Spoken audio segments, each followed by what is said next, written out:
Hey everyone, this is Kelsey. This is Essentially Book. Thank you so much for stopping by my channel today. And today we're going to do book math. It is well overdue. So this is June's book math. And if you've been following me for a while, you might know that I've been doing this now since January. But this is basically just me doing math and being more mindful of the books I bring into my home. So I look at how many physical books I read each month and then compare that to how many I've brought in. And then I look at all the NetGalley books I've got and again compare that to how much I bring in. And you know, someday it'd be nice to have like a positive number, but I just keep running negative. And that means that like I'm reading less than what I bring in. It's okay, being very mindful.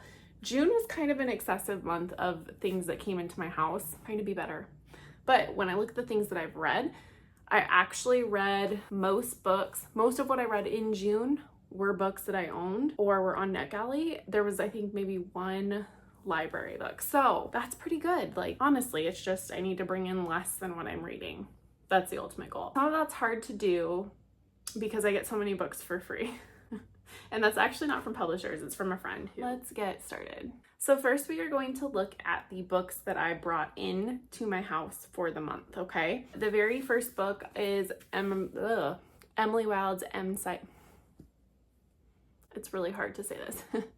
The first book is Emily Wilde's Encyclopedia of Fairies. Spoiler, I read this month, so this was a net 0 on that. Such a beautiful book though. And then I got A Tempest of Tea by Hafsa Faisal.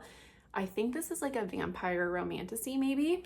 This is called Reykjavik, and this is a crime story by Ragnar Jonasson, and Katrin Jacobsdottir. And one of these is the Prime Minister of Iceland. Katrin is the Prime Minister of Iceland, but this is like Nordic noir. I've heard really good things about this on the Currently Reading podcast, so that was one of them.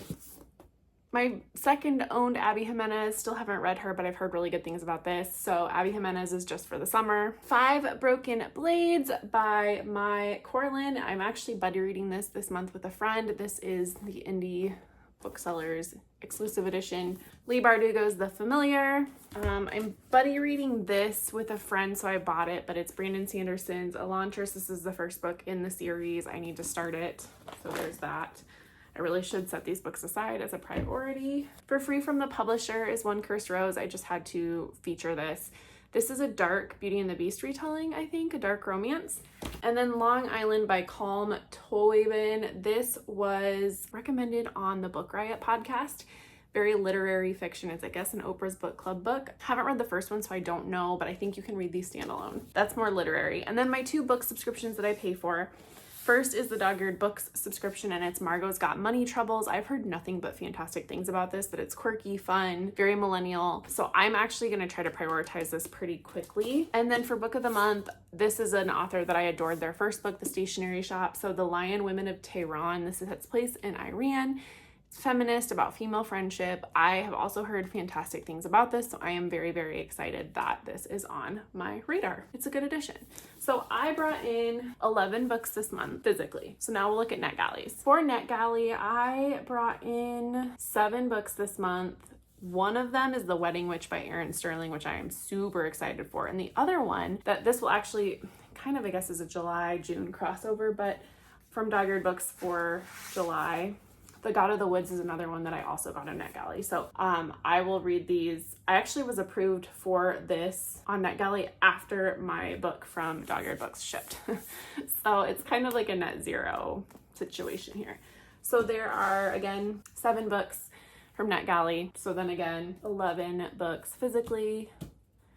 So I need to remember that. I probably won't by the time I finish this video. Whoops. All right, so let's talk about June. June was a pretty good reading month for me. I read some really good books in June. I didn't read a lot of books in June, and I know I talked about this in my mid-year freak out tag, but I started a new job. We went on vacation. Like, it's not unexpected that I'd have a lower reading month. I feel like now that I'm kind of getting into the swing of my job, it's getting better, but again, just kind of a month and my brain is still fried. Like, I'm still getting there, but anyways, so I ended up reading 8 books in June.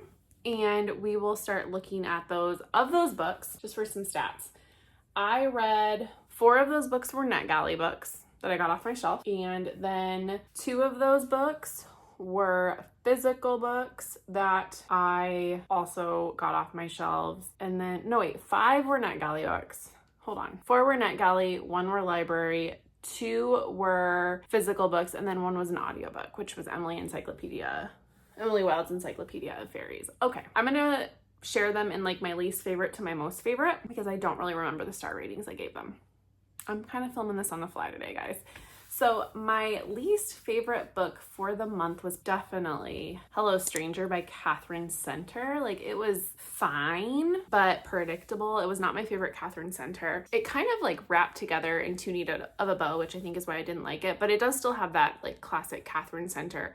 Very closed door romance, great. A character who has something terrible happen to them that usually resolves itself by the end. So I would like give this to people who are sensitive readers. Like, I think my mother-in-law would like Catherine Center's book. The female main character is kind of a down on her luck artist. She has a terrible family, and one day she has an accident and it causes her to have face blindness. And so she has a type where like she cannot put together faces even of people that she knows, which would be really jarring. And I thought that Catherine Center did a really great job of portraying what that would be like. But again, the male main interest that she falls in love with, like how that all came together, it was just like too perfect. I don't know. It just kind of was a letdown for a book. So that was my least favorite book. I mean, I think I didn't give anything lower than 3 stars this month, so it was still a good reading month. I'm going to say The Half Moon by Mary Beth Keane is my next least favorite book. Again, this was NetGalley. I loved this author's first book, Ask Again Yes, and what I loved about this book was how accurate it portrayed infertility, which I am working on a series right now about infertility books, so I'm not going to go into a ton of details on that component, but this is about a couple, and the wife is a lawyer, the husband is a bar owner, and they have poured everything into this bar and everything into infertility treatments. And they're broke, their marriage is crumbling because infertility is super hard on marriages, and both of them independently make bad decisions that affect each other, and they're so mired down in like the grief that they are suffering with infertility and just life that they can't work through it necessarily. And so the book is just kind of a book about characters you don't really want to root for, but I think we read this as a book club, and I think I loved this one way more than anybody else in my book club. Nobody else really liked it. I love the author's writing, but I also did really like the infertility portrayal. It was very accurate, and I think that's what sold the book for me and why I liked it, is it did stay true to the feelings of infertility, and it's not a quick fix. It's not a bow is tied up in the end type situation. So I liked that. I liked how the author handled infertility, and that's why I enjoyed this book. And then the next book, I don't know if I'd say least favorite. Okay, so this is the next one. It's called Going Zero by Anthony McCartan. This is very similar to Blake Crouch, Andy Weir, like that page turner thrillery smart book. This is about 10 Americans who are challenged with going zero, which means going off the grid. They get a 2-hour warning, and then the whole of like a Facebook-esque company and the United States government pair up to try to find these people. So it's like, how good can people go off the grid in a world where technology is everywhere? And that was really fascinating. The author writes screenplays, so it was a very like page-turning, immersive book, but the twists were kind of weird. Like, there were certain twists that happened that I just was kind of like, I don't know, I didn't love it to the extent that like I love a twist in a Blake Crouch novel. It felt kind of forced or like perfect, and I wanted a little more grittiness. So you have to be able to suspend disbelief with this, but I did like overall really have fun reading this. It was a perfect vacation read. So if you're looking for something fast, thrillery, but like in an action-packed thriller way, not like a messed up, distorted dystopian or messed up like domestic thriller way, this is that. It's super fun. And then my next least favorite book, or next book that I liked, we're going from least to favorite, so middle of the road here, The Fiancé Dilemma by Elena Armas. This is the second book in the Long Game series, same town, same characters. This time it follows Josie and Matthew. So what didn't do it for me was how this is like a fake engagement trope, and how that comes to be is super dumb. Like,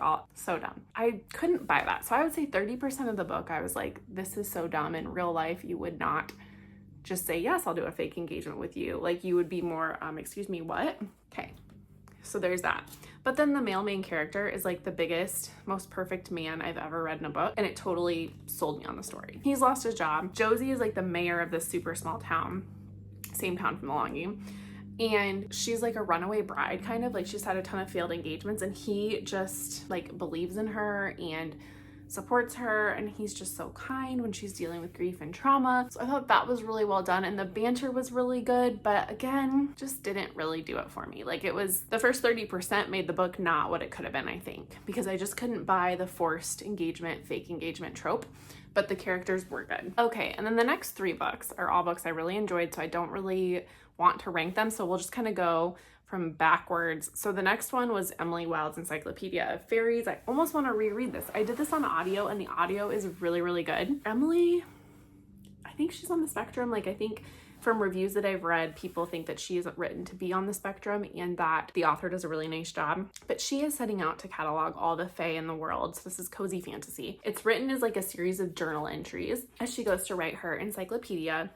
And she's just funny. Like, she's set in her ways. There's that. And then there's her, the guy's name. You guys, I am just struggling today to remember anything. Oh, Wendell Bambleby. Wendell Bambleby. I was like, it's a name that's very distinct. So he is like, he works with her, and he's always been kind of like good at ruffling her feathers. Sure enough, they kind of have a romance going on here eventually. This book is laugh out loud. It's cozy. It's sweet. It's just perfect. Honestly, read this in the winter if you can. I really liked it, and I'm going to continue on in the series.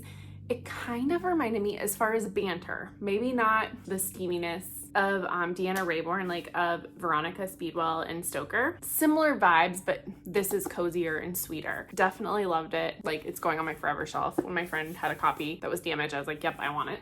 So that's cool. And then the next one is The Undermining of Twyla and Frank by Megan Bannon. This is one of my most anticipated books of the year. I really loved the first book, which was The Undertaking of Heart and Mercy. So this is a romantic, magical romance. It's not romantasy, but if you are like not a huge fantasy reader, I would recommend this, because it's not, if you don't want to get into romantasy, but you like a little bit of magic maybe, this is very believable. So Twyla and Frank are older marshals, and they're Tanrian marshals, which in this world, there was kind of like a portal that opened up within their world to this other area that's kind of a wilderness zone. And in the first book, like, dead things are getting through. And that's kind of the subject in the first book. This book, though, that has all been taken care of, but they still have marshals that like navigate and watch this portal land. So Frank and Twyla are both that, but they are like in their 50s.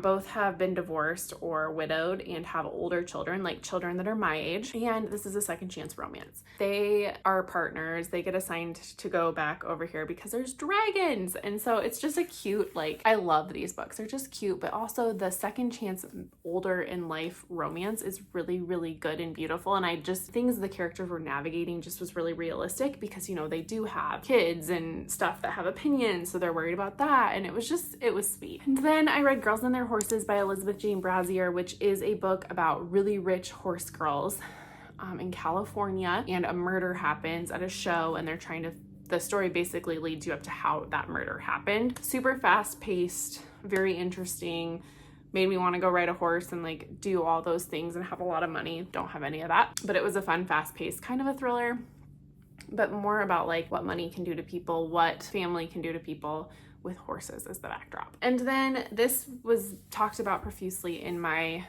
mid-year book freakout tag. My favorite book of the month, Table for Two by Amor Towles.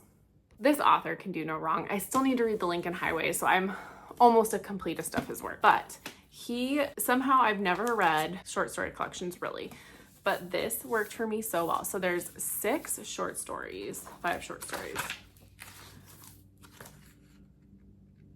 6 short stories, and then a novella, which is actually a part of the Rules of Civility universe for the novella with Eve. There are just these short stories.